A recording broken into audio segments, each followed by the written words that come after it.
30 anos eu fazia exame e eu achava que entendia de visão, quanto na realidade eu estava entendendo somente de olho, porque visão é cérebro. Eu tenho um pouco de dicção, porque eu também sou dislexo, então vocês não vão ver muito texto, porque se eu for ler eu vou gaguejar.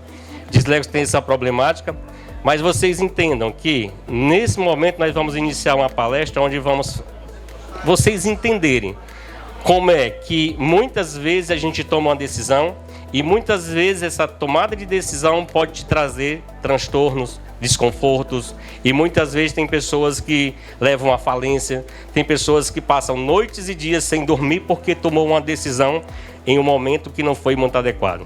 O nosso cérebro, ele é um malandro e quer trabalhar todo o tempo contra a gente. O nosso cérebro ele não quer trabalhar, ele quer o tempo todo buscar forma de a gente não ter gasto de energia. Toda decisão que você toma, tudo que você se propõe a fazer tem gasto de energia. Porém, ele quer o quê? Que você fique no TikTok, ele quer que você fique na televisão. Por que que ele quer isso? Porque ele não tem gasto de energia. Tudo que você faz de forma repetida, 2, 3, 4 vezes, morreu. É por isso que as telas hoje é uma das maiores problemáticas que existe durante a humanidade. Mas como o nosso professor, nosso palestrante anterior, ele fez uma dinâmica, eu também queria fazer uma dinâmica com vocês, não precisa ficar em pé, pode ficar sentado mesmo, que tem tudo a ver que no final vocês vão entender porque essa dinâmica vai fechar nossa palestra. Eu queria só que vocês fechassem os olhos de vocês. Feche os olhos, só isso. Senhor Deus, estamos aqui neste momento para te agradecer por ter nos permitido chegar até aqui. Abrimos esse espaço para que essas pessoas aqui possam entender que o Senhor é muito maior do que qualquer palestra que venhamos dar e que o Senhor venha nos abençoar depois daqui, que a gente saia com a cabeça aberta, entendermos que a saída de todas as nossas decisões e emoções está no Senhor. Amém? A Bíblia diz que colocar Deus em todas as coisas é o melhor começo. Mas no final vocês vão entender por que eu abri com a oração. Eu sou cristão, não sou religioso, não defendo bandeira de igrejas, porque religião é o que mais afasta as pessoas. Então eu vou iniciar aqui com vocês. Por que falar em emoções? Porque a gente precisa falar de emoções. É importante vocês entenderem que para a gente tomar qualquer decisão na vida, desde o ato de acordar, levantar, comer, tomar café, nós temos que ter emoções envolvidas. E quando nós falamos de emoções, nós estamos falando dessa estatística aqui que vocês vão entender muito bem. Isso aqui é uma estatística de 2017, a OMS fala muito bem, onde nós brasileiros estamos classificados dentro de uma estatística que é alarmante. Estamos em primeiro lugar em ansiedade do mundo. Essa estatística é de 2017, mas pesquisas mostram que hoje também estamos no ranking mundial em depressão.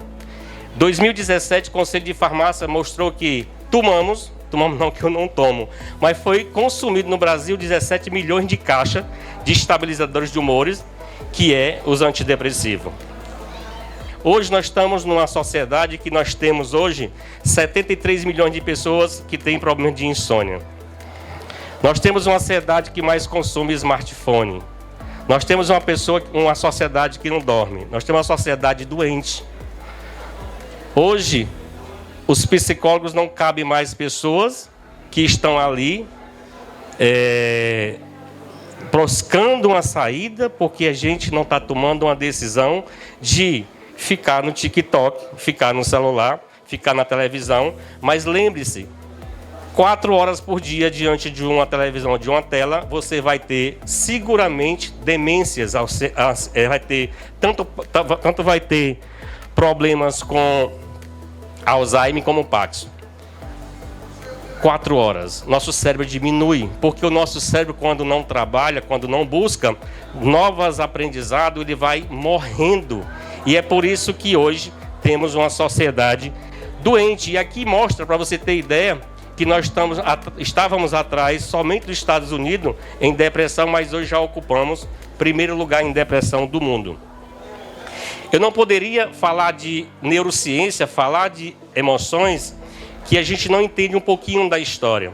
Aqui, essa figura que vocês estão vendo, esse cidadão aqui, em 1848, ele começou a perceber que essa região frontal era responsável por alguns comportamentos. Até aí ninguém sabia como funcionava. E esse cidadão era um homem que era responsável por uma ferrovia, e ele tomava decisão diariamente porque ele cuidava de muitos funcionários, e vocês sabem como é uma liderança diante de muitas pessoas. Ele tem que tomar decisão, ele tem que tomar atitudes. Porém, quando ele foi minar uma pedreira para poder passar aquela ferrovia, que ele bateu com a barra de ferro, essa barra de ferro passou pela sua mandíbula, perfurou o seu olho. Vocês vão perceber que ele está aqui com o olho cego, e a barra de ferro perfurou o crânio. Quando se fala de neurociência, que é a primeira imagem que vocês vão ver.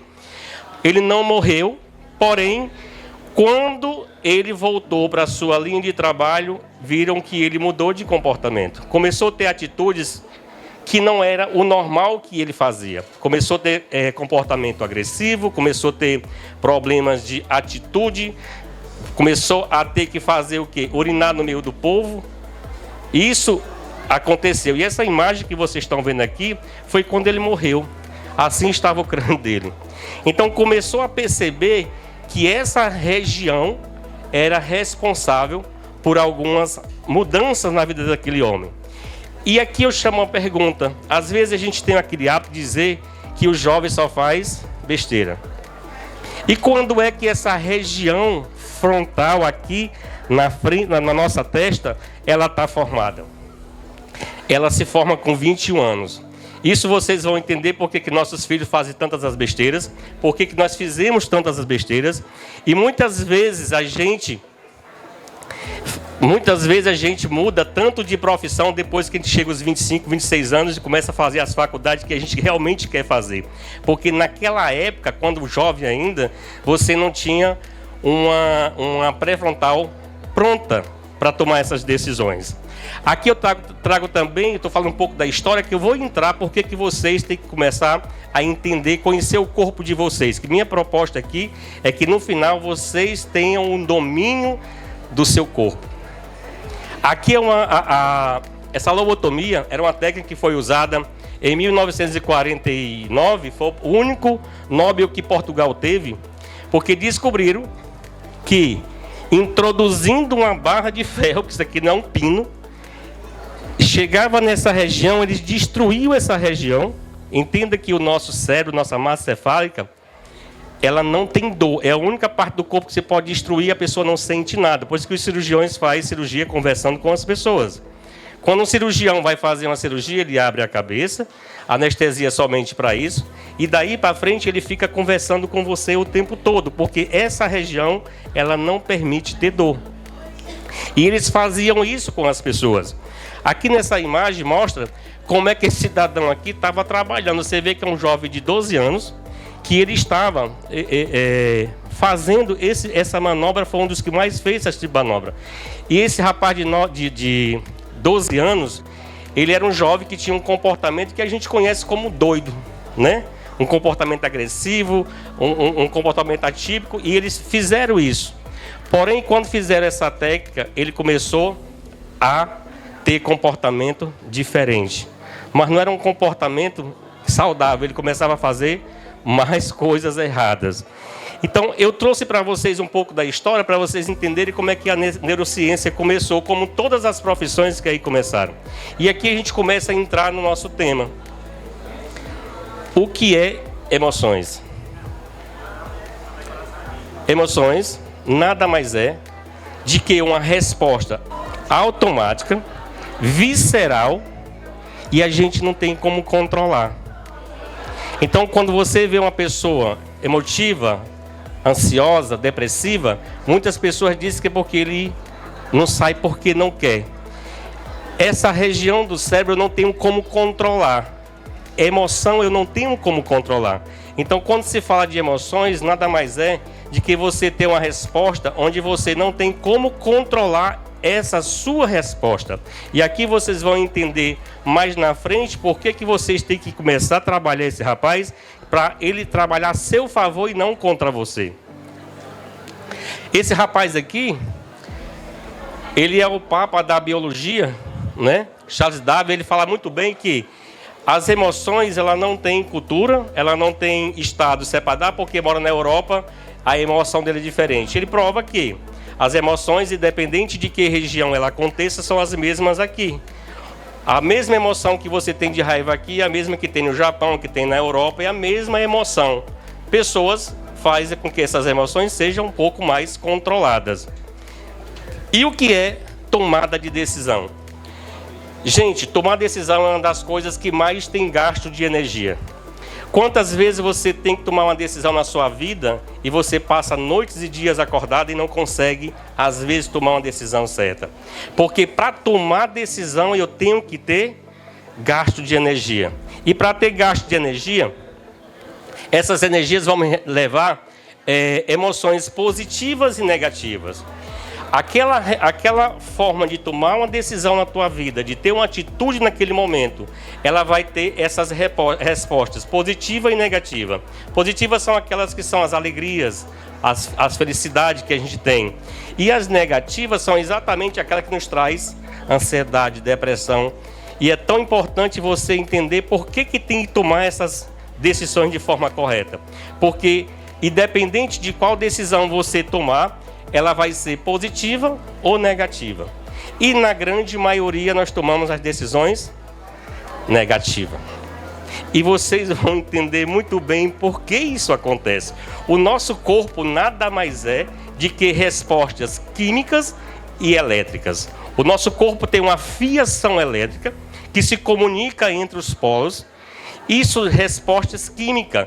E na hora que eu tenho que tomar uma atitude, o meu corpo se transforma em respostas químicas para que esses impulsos cheguem e a decisão ser tomada. Aqui eu mostro para vocês umas bases neurais onde é que realmente isso acontece. Eu sei que para vocês falar de neurologia e neurociência torna-se complicado, mas daqui a pouco eu vou entender como é que o meu corpo reage e por que ele reage diante daquilo e como eu tenho que fazer para controlar. Eu falei para você que aqui é a região pré-frontal. Essa região se forma aos 21 anos, mas tem pessoas com 70 anos que ainda não se formou, infelizmente. É nessa região, gente, que aqui, lembre-se que toda essa parte cinza é a minha região do meu córtex. Essa região todinha eu tenho como controlar. Quando eu tenho estímulo nessa região, eu tenho controle sobre elas. Porém, nessa região aqui, que a gente chama de região límbica, eu não tenho controle. E é exatamente aqui que as emoções atuam. Na região límbica, onde eu não tenho controle. Se eu não tenho controle, como é que eu vou fazer as coisas? Porém, que para que eu tenha um controle, eu tenho que trazer significado para aquilo. E você entendendo como é que seu corpo funciona, é que você vai entender de fazer com que o que está acontecendo aqui, eu jogue aqui para cima para que eu tenha controle. Entenda que quando eu tenho que tomar uma decisão, toda decisão vai te levar a um estado de medo. Se vai dar certo, se vai dar errado. E quando eu tenho medo, nós temos lá no nosso cérebro uma região chamada amígdala. Não é aquilo da garganta, gente. É o que tem lá no meu cérebro. Isso aqui não é amígdala. Então, essas amígdalas, quando eu tenho amígdala, porque eu sou... É um nome bem como assim que a língua é fofona, dislexo não diz. Então, quando eu tomo uma decisão, vocês vão começar a entrar agora no mérito, como entender que o meu corpo começa a reagir. Na hora que eu tenho que tomar uma decisão, essa criatura, que é as amígdalas, vai gerar uma reação química que vai transformar essas respostas nessa situação aqui. Entenda bem, eu vou ser bem... não vou ser didático, porque a neurociência é muito complexa, mas que vocês entendam. Saiam daqui entendendo como é que o meu corpo funciona. Na hora que eu tenho que tomar uma decisão, a minha amígdala vai gerar mensageiros químicos que vai chegar nesse cidadão aqui chamado hipotálamo. Esse hipotálamo, que é um sinalizador do meu cérebro, vai gerar estímulo para a minha hipófise. A minha hipófise é onde eu provoco os meus hormônios. Essa minha pineal ou hipófise vai gerar um outro hormônio que é chamado adrenocorticotrópico, não são muito difíceis, que vai chegar lá nos meus rins. Você está entendendo? chegou lá nos meus rins, e os meus rins vai jogar uma carga gigante de cortisol no meu organismo. Cortisol, gente, é uma das melhores coisas que nós podemos ter, porque ela é responsável pela parte inflamatória, pelo sono REM, aquele sono que você apaga. O problema na vida da gente está nos excessos. Quando esse cortisol, ele vai chegar na minha via sanguínea numa quantidade gigante, ela vai cair e vai chegar lá no meu cérebro.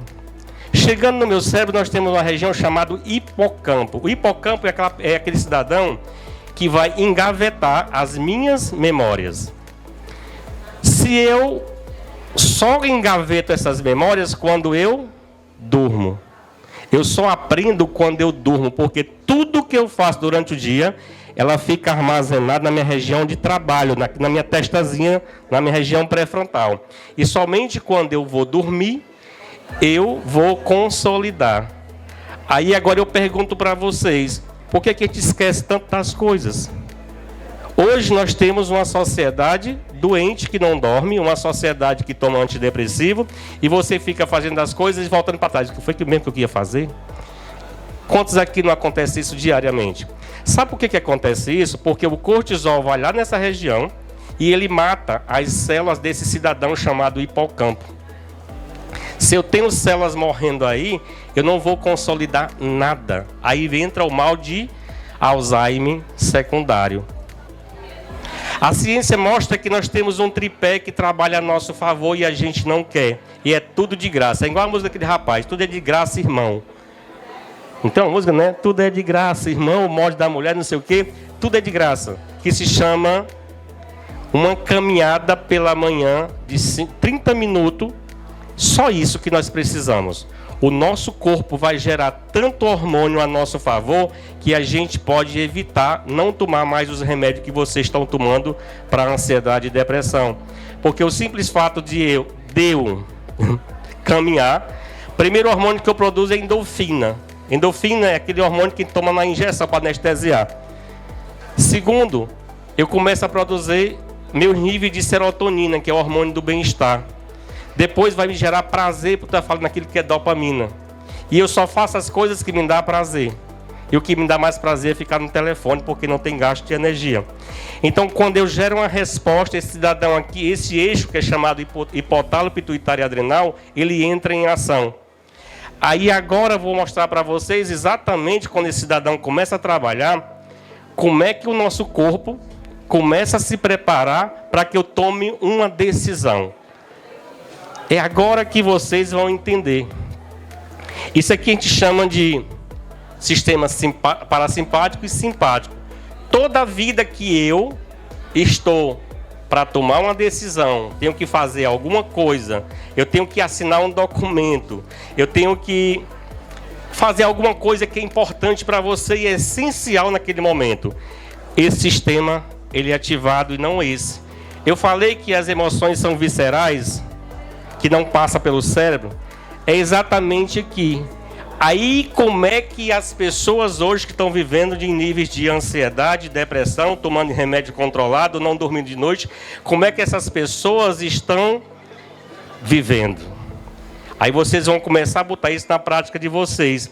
Porque quando eu estou com níveis de ansiedade alto, que para mim tomar uma decisão eu melhoro os níveis de cortisol.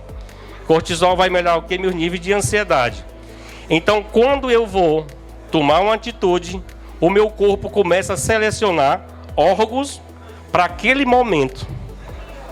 E é exatamente no meu momento que eu estou emocionado, eu tenho que tomar uma decisão. O meu corpo começa a separar órgãos, aí eu deixo de ter o controle. Por que eu erro tanto? Porque eu não tenho controle. Aí minha pupila começa a se dilatar, a minha saliva começa a diminuir. Quantas vezes você vai assinar um documento, sua boca seca? Né? Porque o sistema simpático está ativado. Então, quando eu estou em estado de estresse extremo, minha pupila dilata, minha saliva diminui, os meus pulmões começam a ventilar com mais rapidez, porque eu preciso oxigenar, o meu coração começa a trabalhar com a força maior, o meu intestino começa a parar.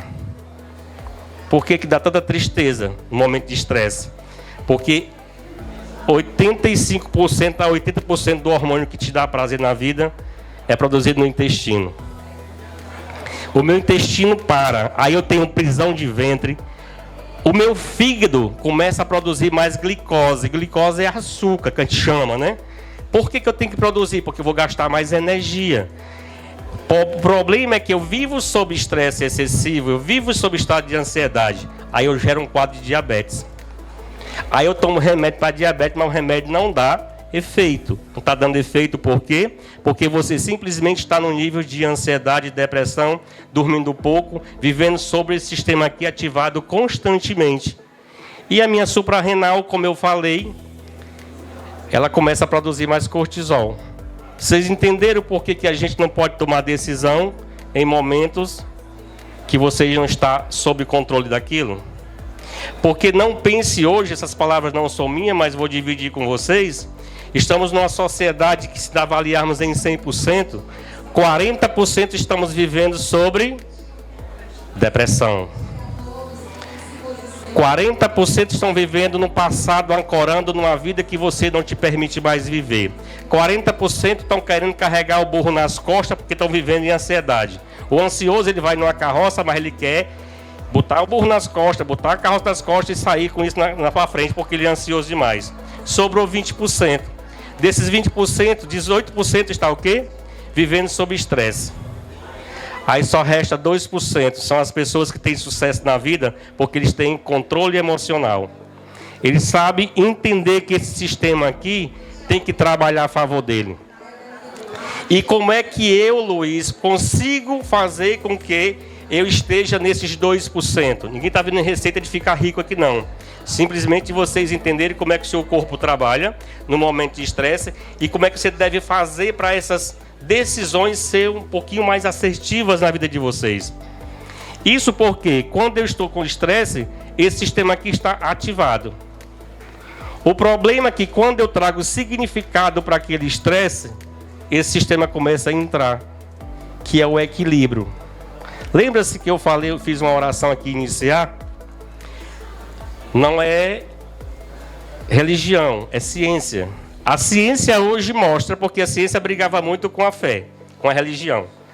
A ciência hoje mostra que o simples fato de você fechar os olhos, levar o pensamento num Deus que você acredita, estou falando de religião, você vai começar a oxigenar essa região e você não vai tomar decisões erradas. Quando eu fiz a oração, eu simplesmente quis fazer com que vocês oxigenassem isso aqui para prestar atenção de coisas que eu estou falando. Eu limpei um pouco, tirei vocês lá de fora e comecei a oxigenar para que vocês tivessem menos emotivo e começassem a prestar atenção no que eu estou falando. Isso é ciência. Lembra que nossos pais falavam, se tem alguma coisa que está dando errado, dê um passo atrás? Quando eu dou um passo atrás, simplesmente eu estou dando espaço para o meu cérebro começar a oxigenar e eu começar a tomar decisões corretas. Então, quando vocês tiverem que fazer alguma coisa, seja ela importante ou não, não importa. Vai gerar o quê? Uma tomada de atitude, uma tomada de decisão. E para tomar decisão eu tenho um desgaste de energia. Vai levar emoções positivas ou negativas? Se for positiva, vai te deixar feliz, porque deu certo. Mas se for negativa, vai te levar, talvez, até a falência da tua empresa por uma decisão errada. Aí é onde entra essa parte aqui. Pessoas, fazer coisas novas tem gasto de energia. Fazer coisas novas diariamente, tentar acreditar e fazer, tem gasto de energia. E as pessoas que estão ancoradas naqueles 40%, vivendo de passado, dizendo que o comércio dele está bem, que ele está ganhando dinheiro, ele tem tudo para logo mais quebrar. Por quê? Quebra, porque tem pessoas o dia inteiro olhando para o teu sucesso e pegando a tua melhor parte e criando coisas diferentes que vocês não quis criar. E aqui mostra esses cidadãos aqui, ó, tiveram atitude na vida. A Uber é uma maior empresa de táxi sem ter um táxi. Mas ele teve que tomar uma atitude, não foi?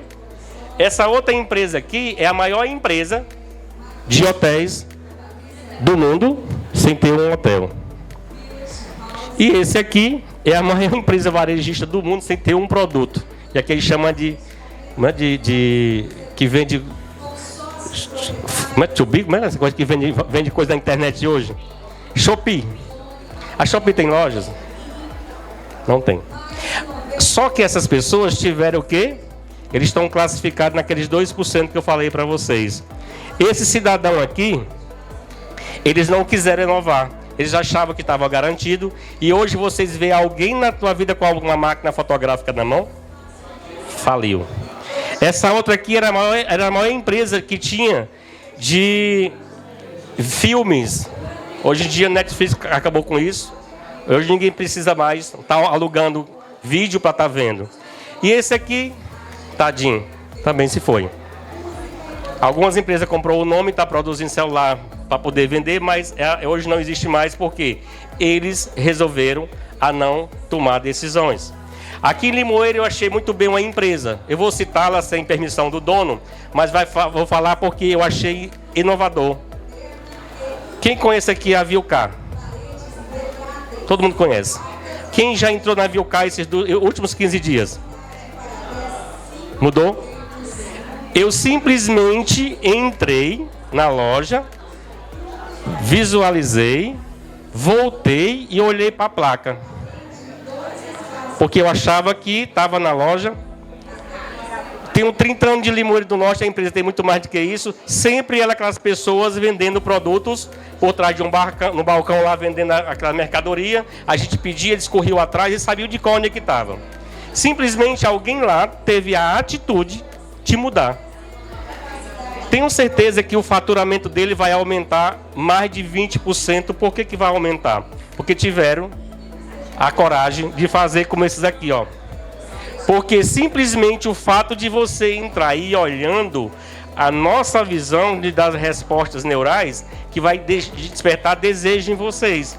Em vez de você comprar um parafuso, vai sair de lá com um pacote de parafuso, com a furadeira, não sei o que mais, porque você está vendo tudo. Vocês viram por que as empresas quebram? Porque eles estão simplesmente fazendo as mesmas coisas. Eles não estão querendo abrir o espaço para o novo, mas não adianta, porque nós estamos numa era da inteligência artificial que não tem como voltar mais atrás. Infelizmente, estão usando de maneira errada. E aqui eu queria concluir, para que eu abra o espaço para perguntas, se vocês assim quiserem. Essa frase aqui eu gosto muito de botar na minha vida. As empresas quebram não porque fazem as coisas erradas, mas porque fazem muito bem as mesmas coisas por muito tempo.